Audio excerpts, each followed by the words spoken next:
Kwa kawaida changamoto ya tezi dume huanza kama benini tumor. Benini tumor huu ni uvimbe wa kawaida ambao unakuwa unatokea kwenye tezi dume.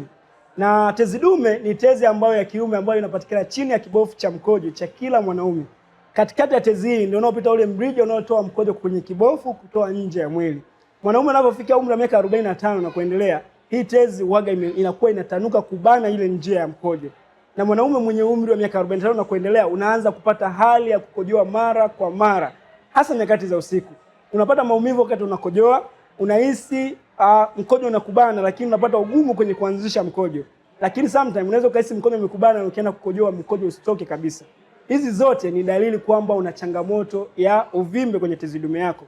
Kama ni wewe mwanaume unahisi dalili hizi, ni vizuri ukatembelea vituo vya afya kuweza kupima, kujua changamoto yako na ukaweza kutibiwa kwa haraka, kwa sababu wanaume wengi kwa kutokuwa na elimu ya afya wamejikuta wakikaa na changamoto hii mpaka inakuwa sugu, mpaka baadaye inakuwa kansa ya tezi dume ambayo hii ni mbaya zaidi. Naitwa Dr. Mkoe, nimekuwa nikisaidia watu ambao wana changamoto za tezi dume kuweza kupona bila kufanya upasuaji, na kuna madhara ambayo mwanaume unaweza kuyapata endapo utafanyiwa upasuaji wa tezi dume, ikiwa ni pamoja na kukojoa damu kwa muda wa wiki 1 hadi 2, ikiwa ni pamoja na kwamba hutoruhusiwa kushiriki tena kwa muda wa miezi 6 hadi mwaka, na hii inapelekea migogoro kwenye ndoa nyingi sana.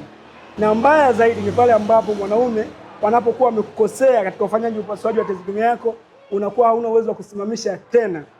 Usiende kufanyia upasuaji wa tezi dume, chukua namba zinazoonekana chini ya video hii niweze kukushauri tiba ambayo itaweza kukusaidia kutibu changamoto yako bila kufanya upasuaji. Karibuni sana.